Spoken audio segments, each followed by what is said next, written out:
ఇదే మా చేను. 2 రోజులు ఆగి పత్తి ఏర్పిద్దాం అనుకున్నాం. నిన్న నైట్ వర్షానికి మొత్తం పత్తి అంతా నాశనమైంది. ఇట్లా పట్టి ఇట్లా విండుతే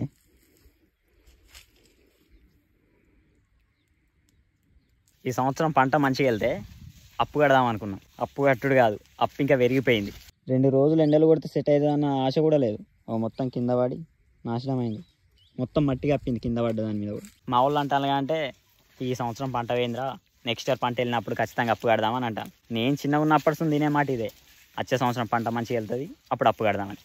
ఆ అప్పు అట్లా అనుకుంటాను కూడా పెరుక్కుంటూ పోతాను తప్ప అప్పు మాత్రం తగ్గుతలేదు. ఈ చేనులో 20 క్వింటాలు వెళ్ళే పత్తి ఈ సంవత్సరం 10 క్వింటాలు వెళ్ళుడు కూడా గొప్పే. అసలు 10 క్వింటాలు వెళ్తే చాలు అనుకునే టైంలో కూడా మళ్ళీ నిన్న వర్షం పడ్డది. ఆయనతో కూడా వెళ్ళేటట్లేదు. పలిగిన పత్తే కాదు, పలిగిన కాయ కూడా మొత్తం ఇట్లా అయింది. దీంట్లో ఏం ఆశ కూడా లేదు. ఈ చేను మా సొంతం కూడా కాదు, దీన్ని కౌలుకు చేసినాం. ఇప్పుడు ఆ కౌలు పైసలు వెళ్ళినా చాలనిపిస్తుంది. అలాంటి సిచ్యువేషన్ ఉన్నది ఇప్పుడు. పోయిన సంవత్సరం ఇలా పత్తి మంచిగానే వెళ్ళింది, కానీ అప్పుడు పత్తికి రేట్ లేదు.